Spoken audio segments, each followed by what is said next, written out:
මායාන් ශිෂ්ටාචාරයේ අභිරහස ජීවිතයෙන් නැවත නැගිටීම. මධ්‍යම ඇමරිකාවේ ඝනවැසි වනාන්තර තුළ කාලය සහ ස්වභාදහම විසින් ගිලගත් අතිශ්‍රය දියුණු ශිෂ්ටාචාරයක නටබුන් සැඟවී ඇත. ඔවුන් තරුතේශ බලා විශ්වයේ රහස් හෙළි කළා. සංකීර්ණ දිනදර්ශන නිර්මාණය කළා සහ අහසට ළඟා වන පිරමීඩ ගොඩ නැගුවා.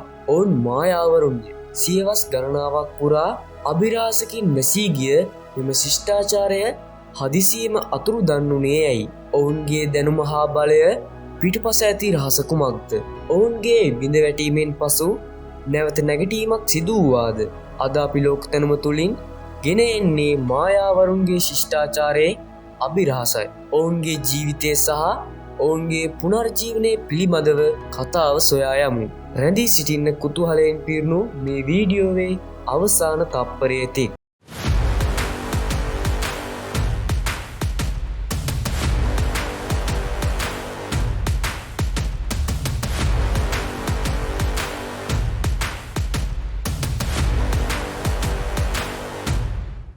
මහා මායාවරුන්ගේ උදාව. මායාන් ශිෂ්ටාචාරය ක්‍රිස්තුපූර්ව 2000 දී පමණ ආරම්භ වී ක්‍රිස්තු වර්ෂ 250 සිට 900 දක්වා සම්භාව්‍ය යුගයේ ලෙස හැඳින්වෙන ස්වර්ණමය යුගයකට පිවිසියේය. වර්තමාන මෙක්සිකෝව, ගෝතාමාලාව, බෙලිස්, හොන්ඩුරාස් සහ එල් සැල්වදෝරේ යන රටවලට අයත් විශාල භූමි ප්‍රදේශයක් පුරා ඔවුන්ගේ බලය පැතිර ගියේය. නගර රාජ්‍යයන්. මායාවරු තනි අධිරාජ්‍යයක් වෙනුවට ස්වාධීන නගර රාජ්‍යයන් රාශියක් ගොඩනැගූහ. ටිකල්, පැලෙන්, කෝපන්, කැල්ප්මුල් වැනි නගර දසදහස් ගණන් ජනතාවට නිවහන විය. මෙම නගර මධ්‍යයේ විශාල පිරමීඩ, විහාරස්ථාන, මාලිගා සහ පොදු චතුරස්‍ර පිහිටා තිබුණි. සෑම නගර රාජ්‍යයකම තමන්ගේ පාලකයෙකු යටතේ පැවති අතර ඒවා අතර නිරන්තරයෙන් වෙළඳාම, සන්ධාන සහ ඇතැම් විට යුද්ධ පවා පැවතුණි. මෙම නගර රාජ්‍යයන් එකිනෙකා සමග තරග කරමින් වාස්තු විද්‍යාව, කලාව සහ විද්‍යාව අතින් අති විශාල දියුණුවක් ලබා ගත්හ. කෘෂිකාර්මික විප්ලවය. ඔවුන්ගේ ශිෂ්ටාචාරයේ පදනම වූයේ දියුණු කෘෂිකාර්මික ක්‍රමවේදයන්. බඩේරිඟු ඔවුන්ගේ ප්‍රධාන ආහාරය වූ අතර ඒට අමතරව බෝංචි, වට්ටක්කා, මිරිස්සා කොකෝවා වගා කළා. ඔවුන් වගුරුබිම් ජලාපවාහනය කර චිනම්පස්, එහෙමත් නැත්නම් පාවෙන් උද්‍යාන වැනි ක්‍රම භාවිතා කරමින් ශාස්ත්‍රීය භූමි නිර්මාණය කළා. මෙම දියුණු කෘෂිකාර්ම ශිල්පීය ක්‍රම නිසා විශාල ජනගහනයකට ආහාර සැපයීමට ඔවුන්ට හැකි විය. දියුණු සමාජයක සංවිධානය. මායාන් සමාජයක පාලකයන්, පූජකවරුන්, උසස් නිලධාරීන්, ශිල්පීන්, ගොවියන් සහ වහලුන්ගෙන් සමන්විත දැඩි දූරාවලියකට අනුව සංවිධානය විය. පූජකවරුන්ට සහ පාලකයන්ට ඉහළම ගෞරවය හිමි වූයේ ඔවුන් දෙවියන් හා සම්බන්ධ බවට විශ්වාස කළ බැවින්. ඔවුන් අහස නිරීක්ෂණය කර ග්‍රහලෝකවල චලනයන් පිළිබඳව නිවැරදි අනාවැකි පළ කරහ. දැනුම හා බලයේ උච්චතම අවස්ථාව. මායාවරුන්ගේ දියුණුව ඔවුන්ගේ ගෘහ නිර්මාණ ශිල්පයට පමණක් සීමා වූයේ නැහැ. ඔවුන් තාරකා විද්‍යාව, ගණිතය සහ ලිවීම පිළිබඳව විශ්මජනක ප්‍රගතියක් ලබා ගත්තා. තාරකා විද්‍යාව සහ දිනදර්ශන. නිර්වද්‍ය දිනදර්ශන. මායාවරුන් සතුව දිනදර්ශන කිහිපයක් තිබූ අතර ඉන් ප්‍රධානතම වූයේ සොල්කින්, එහෙමත් නැත්නම් පූජනීය දින 260ක දිනදර්ශනය සහ හාබ්, එහෙමත් නැත්නම් සූර්ය දින 365ක දිනදර්ශනය. මෙම දිනදර්ශන දෙකේ සංකලයෙන් දින 52ක් ඊනියා දිනදර්ශන චක්‍රය නිර්මාණය විය. ඔවුන්ගේ ලෝන් කවුන්ට් එක, එහෙමත් නැත්නම් දිනදර්ශනය මගින් දීර්ඝකාල පරිච්ඡේදයන් මැනීමට හැකි විය. ග්‍රහලෝක නිරීක්ෂණ. ඔවුන් සිකුරු, අඟහරු සහ සූර්යාගේ චලනයන් ඉතා නිවැරදිව නිරීක්ෂණය කළ අතර ග්‍රහණ පිළිබඳ අනාවැකි පළ කිරීමට පවා සමත් විය. චිචෙන් ඉට්සාහි, එල් කැස්ටිලෝ පිරමීඩය වැනි ඔවුන්ගේ බොහෝ ගොඩනැගිලි තාරකා විද්‍යාත්මක සිදුවීම් වලට අනුකූලව නිර්මාණය කර ඇත.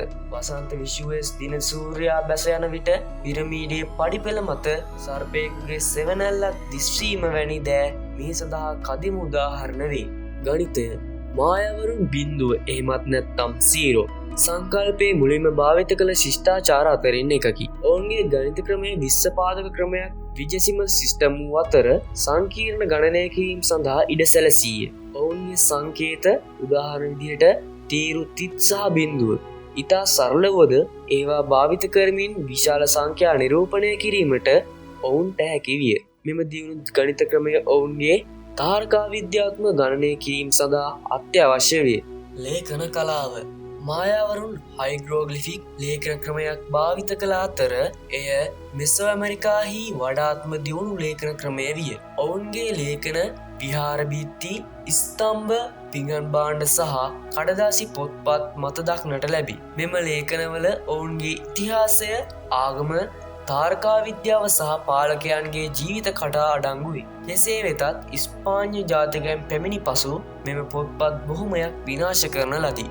ආගම සහ විශ්වාසයන් මායාවරුන්ගේ ජීවිතයේ ආගම ප්‍රධාන කොටසක් විය. ඔවුන් බහුදේවවාදී වූ අතර ඔවුන්ගේ ප්‍රධාන දෙවිවරුන් අතර ඉරුමු දෙවියන්, වර්ෂා දෙවියන් සහ සූර්ය දෙවියන් ප්‍රමුඛ විය.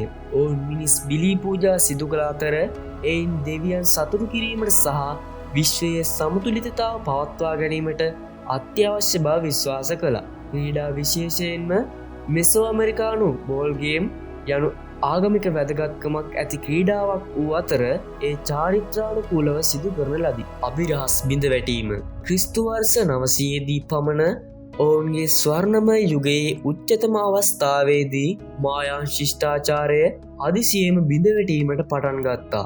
මහා නගරත් හැරදමා ජනගහනයේ පහළ ගොස් කලක් පැවති විශිෂ්ටත්වය වැසි වනාන්තරය තුළට කිඳා බසින ලදී. මෙම බිඳ වැටීමට හේතුව කුමක්ද යන්න තවමත් ඉතිහාසඥයින් අතර විශාල විවාදයක් පවතී. දේශගුණික විපර්යාසය සහ නියගය පර්යේෂණවලින් පෙනී යන්නේ ක්‍රිස්තු වර්ෂ 800ත් 1000ත් අතර කාලය තුළ මධ්‍යම ඇමරිකාව දැඩි නියගයකට මුහුණ දී ඇති බවයි. මේ මායන් ශිෂ්ටාචාරයට විශාල බලපෑමක් එල්ල කළේ. ඇති වූ බලපෑම මන්ද ඉරිගු වගාව නියගය හේතුවෙන් විනාශවීම, ජලහිඟය, සාගතය සහ රෝගාබාධ වැඩිවීම, විශාල ජනගහනයක් මියයාමට හෝ සංක්‍රමණය වීමට හේතු විය. වනාන්තර විනාශය සහ පාරිසරික පරිහානිය මායාවරු විශාල නගර ගොඩනැගීමට සහ කෘෂිකාර්මය කටයුතු සඳහා විශාල වශයෙන් වනාන්තර කපා දැමුවා. මේ පාංශුකාදනයට ජල සම්පත් අඩුවීමට සහ දේශගුණික විපර්යාස උග්‍ර කිරීමට හේතු වන්නට ඇත. එයින් ඇති වූ බලපෑම පාරිසරික අසමතුලිතතාවය ඔවුන්ගේ කෘෂිකාර්මික පදනම දුර්වල කිරීමයි. නගර රාජ්‍යයන් අතර යුද්ධ පුරාවිද්‍යාත්මක සාක්ෂි පෙන්වා දෙන්නේ මායාන් නගර රාජ්‍යයන් අතර නිරන්තරයෙන් යුද්ධ පැවති බවයි. සම්පත් හිඟවීම, පාලකයන් අතර බලාරගල සහ දේශපාලන අස්ථාවරත්වය යුද්ධ උග්‍ර කිරීමට හේතු විය. එයින් නැති වූ බලපෑම යුද්ධ මගින් ජනගහනය අඩු වූ අතර කෘෂිකාර්මී ඉඩම් විනාශ වූ අතර සමාජ සංවිධානයේද බිඳ වැටුණි. දේශපාලන සහ ආගමික ගැටුම් පාලකයන්ගේ බලය අඩුවීම, ජනතාව අතර ඇති වූ සහනයක් නොමැතිවීම සහ ආගමික විශ්වාසයන් ඇති වූ වෙනස්කම් බිඳ වැටීමට හේතු වන්නට ඇත. එයින් නැති වූ බලපෑම නම් කැළඹීම් සහ කැරළි නිසා සමාජය අස්ථාවර විය. රෝගාබාධ යුරෝපයන් පැමිණීමට පෙර පවා නගරවල ජනගහනයේ වැඩිවීමත් සමග රෝග වේගයෙන් ව්‍යාප්ත වන්නට ඇත. එයින් නැති වූ බලපෑම නම් වසංගත රෝගාබාධ නිසා විශාල ජනගහනයක් මිය යෑමයි. මෙම සියලු සාධක එකිනෙක බැඳී මායාන් ශිෂ්ටාචාරයේ බිඳවැටීමට හේතු වූ බව බොහෝ විද්‍යාඥයින් විශ්වාස කරනවා. ඒ තනි හේතුවක් නොව සංකීර්ණ හේතු සමූහයක ප්‍රතිඵලයක්ද වෙනවා.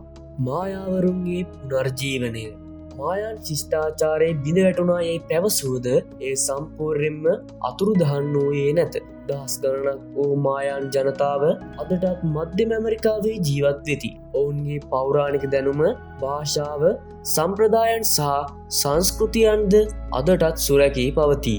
ස්පාඤ්ඤ ජාතිකයන්ගේ ආගමනය සහ බලපෑම 16 වන සියවසේදී ස්පාඤ්ඤ ජාතිකයන් මධ්‍යම ඇමරිකාවට පැමිණි විට ඔවුන් මායාන් ශිෂ්ටාචාරයේ ඉතිරිව තිබූ කොටස් පරාජය කළහ. ඔවුන්ගේ ආගම, භාෂාව, සංස්කෘතිය බලහත්කාරයෙන් පැවරීමට උත්සාහ කළහ. කෙසේ වෙතත් මායාන් ජනතාව ඔවුන්ගේ අනන්‍යතාවය රැක ගැනීමට දැඩි ලෙස අරගල කළහ. නූතන මායාන් ජනතාව අද වන විට මිලියන 7කට අධික මායන් ජනතාවක් සිටින අතර ඔවුන් විවිධ මායන් භාෂා 20කට අධික සංඛ්‍යාවක් කතා කරනවා. ඔවුන් තාමත් පෞරාණික කෘෂිකාර්මික ක්‍රම විශේෂයෙන් ඉරිඟු වගාව අඛණ්ඩව කරගෙන යනවා. ඔවුන්ගේ අතින් වියන ලද ඇඳුම් ආහාර පිසීමේ ක්‍රම සහ උත්සව තාමත් ඔවුන්ගේ සංස්කෘතියේ අත්‍යවශ්‍ය අංගයන්ද වනවා. සංස්කෘතික පුනර්ජීවනය මෑත වසරවලදී මායන් සංස්කෘතිය ආරක්ෂා කිරීමට විශාල උත්සාහයක් ගෙන තියෙනවා. මායන් භාෂාවෙන් අධ්‍යාපනය ලබා දෙන පාසල් සංස්කෘතික මධ්‍යස්ථාන සහ මායන් සංස්කෘතිය ප්‍රවර්ධනය කරන වැඩසටහන් ක්‍රියාත්මක වනවා. ඔවුන්ගේ පෞරාණික දැනුම විශේෂයෙන් තාරකා විද්‍යාව සහ දිනදර්ශන පිළිබඳ දැනුම නැවත සොයාගෙන අධ්‍යයනය කරනු ලබනවා. සංචාර කර්මාන්තය හරහාද ඔවුන්ගේ සංස්කෘතියේ ලෝකයට හඳුන්වා දෙනවා. මායන් ශිෂ්ඨාචාරය බිඳ වැටුණද එහි ආත්මය, එහි දැනුම සහ එහි මිනිසුන්ගේ නොපසුපට උත්සාහය කිසිදා බිඳ වැටෙන්නේ නැත. ඔවුන් අභිරහස් අතීතයකින් පැමිණි අතර අද ඔවුන්ගේ සංස්කෘතිය නව ජීවයක් ලබමින් සිටිනවා. මායන් ශිෂ්ඨාචාරය යනු මිනිස් බුද්ධිය සහ නිර්මාණශීලීත්වයේ විශිෂ්ටතම උදාහරණය. ඔවුන්ගේ දියුණුව, ඔවුන්ගේ බිඳවැටීම සහ ඔවුන්ගේ නොනවතින පැවැත්ම අපට වැදගත් පාඩම් රසක් උගන්වනවා. පාරිසරික සමතුලිතතාවයේ වැදගත්කම, දේශගුණික විපර්යාසවල බලපෑම සහ සංස්කෘතික අනන්‍යතාව ආරක්ෂා කිරීමේ වටිනාකම එයින් අපට කියාපානවා. මායන් ශිෂ්ඨාචාරය යනු අතීතයේ කතාවක් පමණක් නොව අදටත් අප අතර ජීවත් වන අනාගතයේ දෙස බලා සිටින ජීවමාන සංස්කෘතියක්. ඔවුන්ගේ අභිරහස සම්පූර්ණයෙන් විසඳා නොමැති වුවද ඔවුන්ගේ පුනර්ජීවනයේ අපට අසීමිත බලාපොරොත්තුවක් ලබා දෙනවා. ඉතින් මේ වීඩියෝ ගැන ඔයාලගේ අදහස පහලින් කමෙන්ට් කරන්න. වීඩියෝ එක හොඳයි නම් ඔයාලට දැනුමක් ලැබුණා නම් වීඩියෝ එකට ලයික් එකක් දාන්න. ඒ වගේම තමයි මේ වීඩියෝ දිගටම බලන්න ලෝක දැනුම අපිව දැන්ම සබ්ස්ක්‍රයිබ් කරලා තියාගන්න.